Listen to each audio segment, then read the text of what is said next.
හරි ගයිස්, අපි ඉතින් හැමදාම ඉස්කෝලේ ඇරිලා ඇවිල්ලා පෙරළු ගෙඩි 10ක් 20ක් විතර කඩලා මේ විදිහට අච්චාරු හදාගෙන තමයි ඉස්කෝලේ වැඩ කරන්නේ.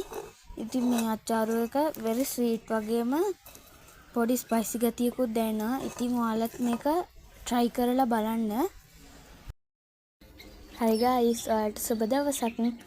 අද අපි ඉතින් හදන්න යන්නේ සැර වගේම ස්වීට් පෙරළු අච්චාරුවක්. අවසරත් වැඩි හින්දා හවස් වෙලටත් එක්ක අපි හදන්න යන්නේ ස්වීට් වගේම චුට්ටක් ස්පයිසි එක දැනෙන වෙරළු අච්චාරුවක්. අපි ඉතින් දැන් මේක හදාගන්න වෙරළු කඩා ගන්න ඕනි. අපි යම් වෙරළු ගහ ගාවට වෙරළු ටික කඩන්න.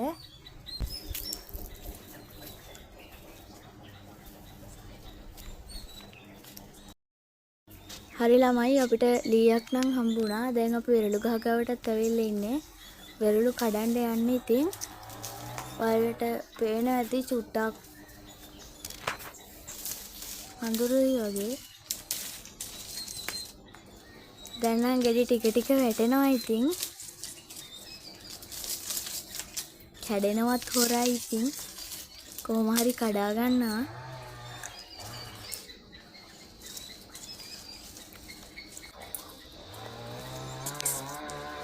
මට මේ වීඩියෝ එකට full support එක දෙන්නේ අද අපේ නංගි.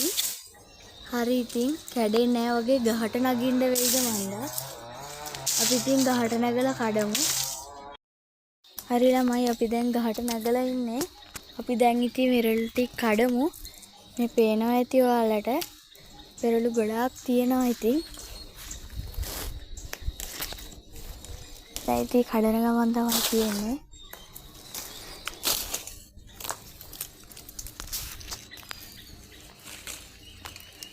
ගොඩක් කඩා ගන්නත් ඕනි. ටිකක් හරිය හදන්න. දැන් නම් ඇති වෙයි වගේ. හරි ගයිස්, වෙරළු ටික කඩලා නම් ඉවරයි. දැන් අපිට තියෙන්නේ එකතු කරගන්න මේ ටික. පේනවා ඇති වලට හැමතැනම බිම වැටලා තියෙනවා වෙරළු. අපි යන් ඉතින් එකතු කරන්න.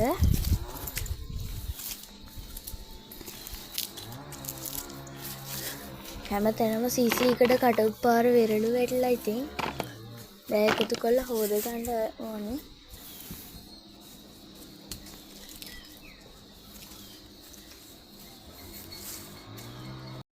හරි ගයිස්, අපි දැන් ඉතින් වෙරළු ටික අහුලලා නම් ඉවරයි.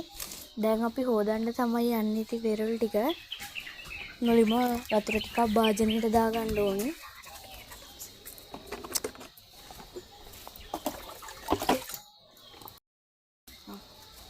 හරි ගයිස්, අපි වෙරළු ටික අහුලලා ඉවරයි. අපි දැන් හොදන්න තමයි යන්නේ වෙරළු ටික. හොඳට මේක අතුල්ලලා හොද ගන්න ඕනේ. ඉතින් අපි හොදමු. ඉතින් හොඳට නැට්ට කඩලා හොඳට හොදන්න ඕනේ. මේ වැඩේ අපි full පිරිසිදුව කරන්න ඕනේ. full clean එකේ. අද ඉතින් ඔයාලා කාලා නැති විදිහට sweet hot එකක් තමයි හදන්න යන්නේ අපි. හරි ළමයි, අපි දැන් වෙරළු ටික නම් හොදගෙන ඉවරයි. දැන් ඉතින් අපි මේක හදාගන්න ලිපක් හදාගන්නත් එපා. අපිට ඒකට ගඩොල් ඕනි වෙනවා. මේ තියෙන අපේ ගෙදර ගඩොල් ගොඩ. ඉතින් අපි ගඩොල් 3ක් අරන් යන්න ඕනි. ඒකට මේ ලිපක් හදාගන්න. මේ මෙතන තමයි අපේ ලිප තියෙන්නේ. හරිම නිස්කලංක විදිහට තමයි අපි මේක හදන්න යන්නේ. තව ගඩොල් එකක් ගේනවා අපේ නංගි. ඊළඟට අපිට තව ගොඩක් වැඩ තියෙනවා.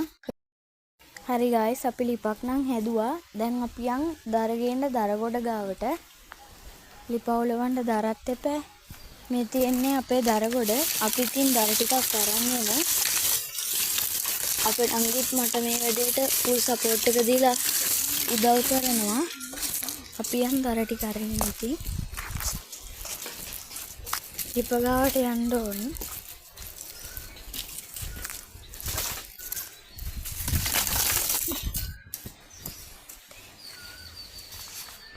දර ටික නම් ගෙනාවා.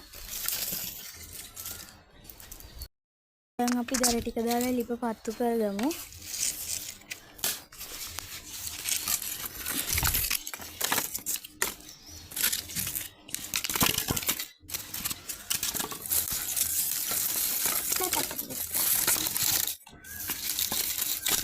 හරි ඔයාලට පේනවා ඉතින් ලිපත් හදලා ඉවරයි, දරක් දාලා ඉවරයි. දැන් තියෙන්නේ ඉතින් අපිට පත්තු කරගන්න.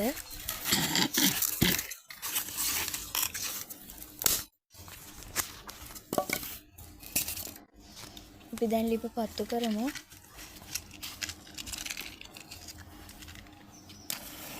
උලඟක් තියෙනවා. උලන් සැරක් වැඩි. ඒකින්ද නිමෙයිද කියලා ෂුවර් එකකුත් නැහැ. අපි පත්තු කරමු.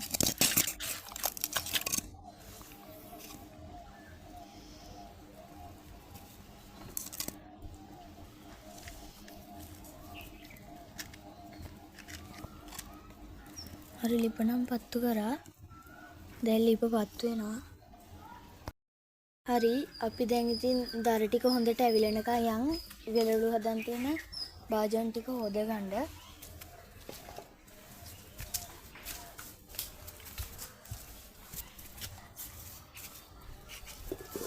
හරි මේ තියෙන්නේ අපිට ඕනි කරන වාදනේ. අපි දැන් ඒක හොඳට හොදගමු.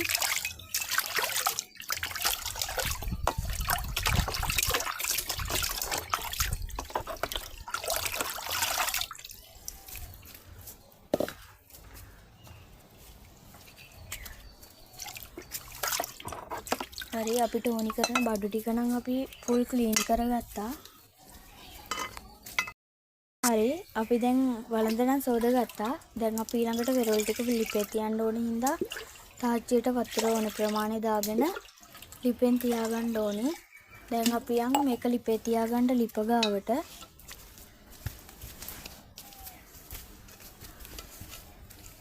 ලිප නම් හොඳට ඇවිලෙනවා. වතුර ටිකත් ලිපේ තිබ්බා. හරි දැන් ඉතින් මේක වතුර එක පැහෙනකම්, ඒ කියන්නේ වතුර එක හොඳට පැහෙනකම් වෙරොල් ටික කපා ගන්න ඕනි. මොකද හොඳට වතුර මේ වෙරළු ටික සොෆ්ට් එකට එන්න මේ වෙරොල් ටික ඒ වගේම තමයි අපි පැලුවට පස්සේ තව ටිකක් තියන්න ඕනි. මොකද වෙරොල් ටික තාච්චියේදීම හොඳට පැලෙනකම්. එතකොට තමයි අපි මේ හදනක ස්වීට් එකට පැණි රස උනලා පිටින් පොඩ්ඩක් ස්පයිසි එකට වගේ පේන්නේ. එතකන් අපි මේක හොඳට තැම්බෙන්න තියන්න ඕනි. මොකද නැත්තම් අපේ වෙරළු අච්චාරුවෙන් වැඩක් නැති වෙනවා. ඒ කිව්වොත් මේක එතකොට ස්වීට් එක නැති වෙනවා. අපේ ලිපත් හොඳට ඇවිලෙනවා. මේ ටික ඉක්මනට කපා ගමු අපි. හරි ගයිස් අපි වෙරළු ටික කපලා නම් ඉවරයි. අපි දැන් යන් තාච්චිය ගාවට මේ ටික තඹ ගන්න. වතුර ටිකත් හොඳට පැහිලා තියෙන්නේ. මේ ටික පුපුරනකම් තඹ ගන්නත් ඕනේ. මොකද කිව්වොත් එතකොට තමයි අපේ වෙරළු අච්චාරුවක ස්වීට් එකට පැණි රස ඇතුළට දාලා හොඳට අහන්නේ. එතකොට තමයි මේකේ සොෆ්ට් එක වගේම වැඩි රස දැනෙන්නේ. හරි අපි ලිපේ නම් තිබ්බා. දැන් මේක පුපුරනකම් තැම්බෙන්න ඕනි. හරි ගයිස් ඔයාලට පේනවා ඇති දැන් ඉතින් අපේ වෙරළු ටික තැම්බීගෙන එනවා. මේකට පැහිච්ච ගෙඩි ගන්න හින්දා ඉක්මනටම තැම්බෙනවා. ඒ වගේම මේක තැම්බෙනකොට හොයන්න පුළුවන් වටේට පිපිරිච්ච තැලීම් තියනවා වගේම මේකේ පාට වෙනස් වෙනවා සම්පූර්ණයෙන්ම. එතකොට මේක බා ගන්න ඕනි. නැත්තම් ගොඩක් වෙලා තැම්බුවොත් මේක අල්ලන්න බැරි ගන්නට මෙරි වෙනවා. හරි ළමයි දැන් මේකෙදි වැඩියම මතක තියාගන්න ඕනේ දේ තමයි මේකේ වතුර ටික මෙහෙමම තියද්දී වෙරළු ටික බාලා වතුර මෙහෙමම තියද්දී සීනි එහෙම දැම්මොත් මේ වෙරළු වල තියෙන කහට මිශ්‍ර හින්දා ඔයාලට මේකේ තියෙන ස්වීට් ගතිය නැති වෙනවා. මොකද කිව්වොත් තනිකර මේ වතුර එකේ තියෙන්නේ කහටනේ. එතකොට ඔයාලට මේකේ දැනෙන්නේ කහට ගතියක්. ඒක හින්දා අනිවාර්යෙන් වතුර ටික අයින් කරලා ආයි පිරිසිදු වතුර එකක් අරගෙන තමයි සීනි ටික දාලා මිශ්‍රණය හදාගන්න ඕනි. හරි ගයිස් අපේ වෙරළු ටික නම් තැම්බිලි ඉවරයි. දැන් අපි තාච්චිය බාගමු. තාච්චිය බාලා වෙරළු ටික පෙරා ගන්න ඕනි. මෙන්න මේ විදිහට වතුර ටික අයින් කරලා වෙරළු ටික ගන්න ඕනි. ඊට පස්සේ මේක පිරිසිදු වතුර එකකට තමයි දාගන්න ඕනි. මොකද නැත්තම් වෙරළු ටිකේ කහට ටික ඒ විදිහටම සීනි වෙනයකටත් උරනවා. හරි වතුර ටික නම් පෙරලි ඉවරයි. දැන් අපි වෙරොල් ටික දාගමු.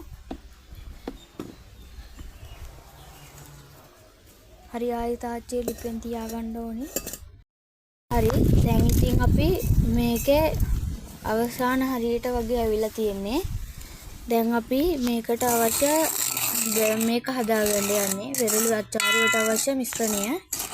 මුලින්ම ඒකින්ද සීනි දාලා මේ වාදනේ හොදලා ගන්න පිරිසිදු කරලා ඊට සීනි දාලා ඒකට වතුර දාන්න ඕනේ. සීනි ටික යන්තම් රත් වීගෙන එනකොට වතුර දාන්න ඕනේ.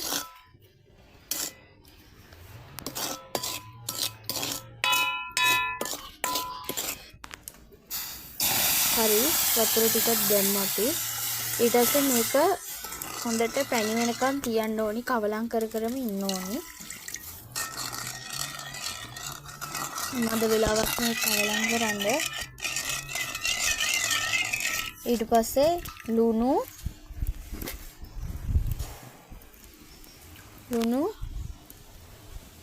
මෙන්න මේ වගේ ප්‍රමාණයක් දාගන්න. හඳි කාලක් විතර. ඊට පස්සේ මිරිස් දාගන්න ඕනි. ඔයාලා බය නැතුව මිරිස් ටිකක් හරිය දාගන්න. මොකද මේකේ සීනි පැණි එකත් එක්ක මිරිස් කවලම් වුණාම මික්ස් වුණාම තමයි මේකේ ස්වීට් ගතිය එළියට එන්නේ. එතකොට තමයි රස. අපි නම් හැඳි 2ක් 3ක් වගේ ප්‍රමාණයක් දාගන්නවා මේකට. පේන ඇති ඔයාලට මේකේ පාට. ඊට පස්සේ මේ විදිහට කවලම් කරන්න ඕනි.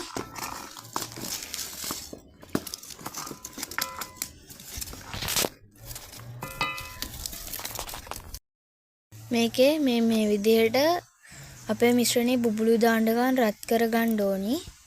ඊට පස්සේ අපි එකට වෙරළු ටික එකතු කරනවා. හරි අපි වෙරළු ටික දැම්මා. ඊට පස්සේ වෙරළු ටික මේකේ තැම්බෙන ගන්න තියන්න ඕනි. මොකද මේකේ තියෙන සීනි පැන් ටික ඇතුළට හොඳට උරා ගන්න.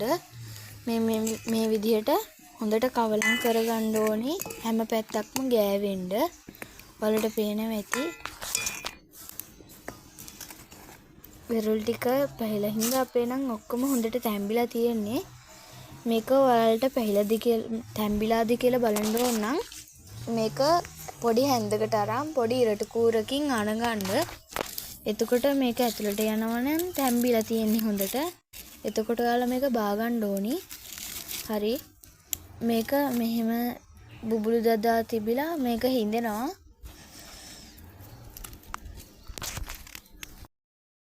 හරි ළමයි ඔයාලට මේකේ පේනවා ඇති දැන් පෙරළු අච්චාරු එකේ හොඳටම බුබුලු දාලා තියෙනවා. මේ සීනි පැන් ටික උණු වෙලා පෙරළු ටික ඇතුළට අහනකොට ඒ වගේම මේක මේ වෙලාවේදී හැඳි ගන්න යන්න එපා. මොකද මේක හිඳනකම්ම තියාගන්න. එතකොට තමයි මේකේ පැන ටික වෙරළු ටිකේ ඇතුළට හොඳට උරාගන්නේ. මේ විදිහට සුවඳ ඔයාලට හොඳට දැනෙනවා. මේ විදිහට ඉතින් බුබුලු දාලා නටනකම්ම තියාගන්න ඉතින් ඔයාලා. හරි ගයිස් ඔයාලට දැන් පේනවා ඇති මේකේ ගොඩක් හිඳිලා තියෙන්නේ. දැන් මේකේ වෙරළු ටික ඇතුළට පැණි 80%ක් විතර උරලා තියෙන්නේ. තව ටික වෙලාවක් තිබ්බ ගමන් මේකේ ඉස්ම හොඳට කැටි ගහනවා. එතකොට අපේ වෙරළු අච්චාරු එක මාරම රසක් තියෙන්නේ. ඒ වගේම තමයි එතකොට මේ වෙරළු අච්චාරු එකට ඕනි ගානට පැණි පදම උරලා පැණි පදම ඇවිල්ලා තියෙන්නේ. ඒ වගේම තමයි මිරිස් ටිකත් හරි ගානට පදමට ඇවිල්ලා තියෙන්නේ. එතකොට තව ටිකක් වෙලා මේක මේ විදිහට තිබ්බනම් ඒ වගේම තමයි ඔයාලා සරින් සරේම කියන්නේ විනාඩි 5න් විනාඩි 2න් 3න් වගේ හැඳි ගාන්න. මේක ගොඩක් වෙලා බුබුලු දානකන් තියන්නත් එපා. මොකද එතකොට මේකේ වටේ කර වෙලා අඩිය අල්ලන්න බලනවා. ඒ ගැන චුට්ටක් සැලකිලිමත් වෙන්න ඒකින්ද. හරි ගයිස් බලන්න දැන් මේ අපේ වෙරළු අච්චාරු එකේ පදම මේක තව ටිකක් වෙලා තිබ්බනම් නියම පදමට එනවා. හරි ගයිස් අපේ වෙරළු අච්චාරු එක නම් දැන් හදලා ඉවරයි. දැන් මේක අපි බාන්න තමයි හදන්නේ. මේක පොඩ්ඩක් මේ විදිහට අවසාන වශයෙන් හඳුදා ගන්න. හරි දැන් අපි බාන්න ලැහැත්ති මේක.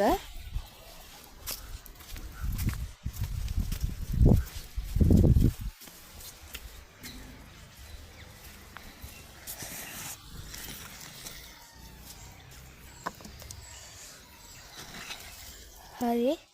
දැන් අපි මේක මේ විදිහට බාගත්තා.